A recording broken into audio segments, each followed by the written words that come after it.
Inflammation কমানোর জন্যে আমরা গ্রিন টি খেতে পারি, ইনফ্লামেশন কমানোর জন্য নারকেলের তেল খেতে পারি, ইনফ্লামেশন কমানোর জন্য চিয়া সিড খেতে পারি, ইনফ্লামেশন কমানোর জন্য গ্রিন জুস খেতে পারি।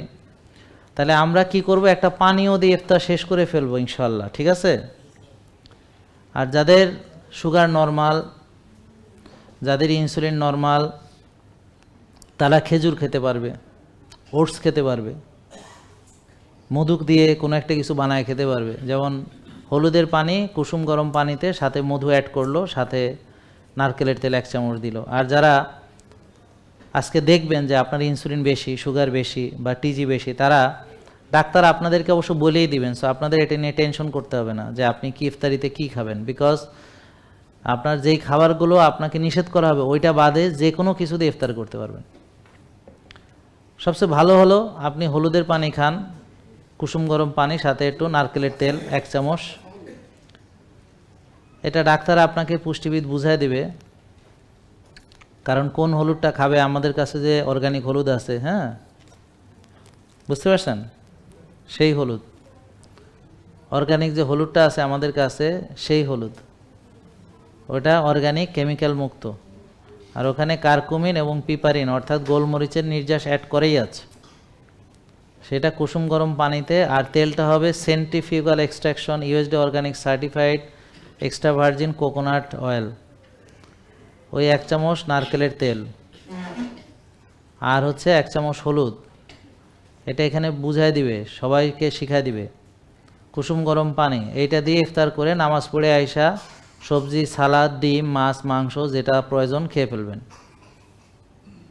ঠিক আছে? আর যাদের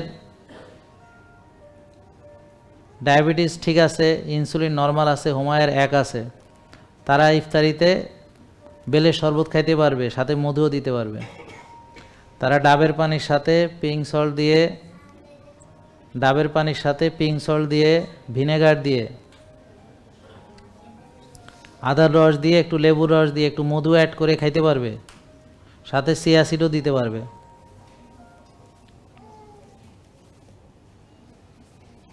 আর যাদের ডায়াবেটিস আছে তারা শুধু মধুটা দিবে না, কিন্তু সেও ডাবের পানির সাথে একটু পিঙ্ক সল্ট, একটু ভিনেগার, বিশেষ করে কোকোনাট ভিনেগার একটু ভালো লাগে খেতে, মজা লাগে বেশি। কোকোনাট ভিনেগার সাথে একটু লেবুর রস, সাথে একটু আদার রস, সাথে একটু পিঙ্ক সল্ট দিয়ে সে ইফতারিতে এটাও খেতে পারে। কারণ একটু পরেই সে কী করবে, এসে আবার খাওয়া দাওয়া করবে, তো নামাজ পড়তে আর কতক্ষণ লাগে। আর ডিটক্স ওয়াটারের সঙ্গে লবণ মেশানো পানি, এটা সে ইফতার করার শুরু থেকে একেবারে সাহারি পর্যন্ত খাইতে থাকবে, একটু পর পর মসজিদেও নিয়ে যাবে, তারাবির ফাঁকে ফাঁকে অল্প অল্প করে খাবে, চিপ চিপ করে খাবে, যেহেতু আমরা সারাদিন ডিহাইড্রেটেড থাকি। খাবে না হলো মরা খাবার, খাবে না হলো কি মৃত খাবার, ডেড ফুড, আর কোরআনের ভাষায় খবিশ খাবার। তাহলে আল্লাহ বলেছেন তোমরা হালাল এবং তয়েব খাবে। তাহলে হালাল তয়েবের বাইরে যত খাবার আছে সেটা হলো হারাম এবং খবিশ খাবার। জেকে লাইফস্টাইল লিমিটেড, ওষুধ মুক্ত সুস্থ জীবন।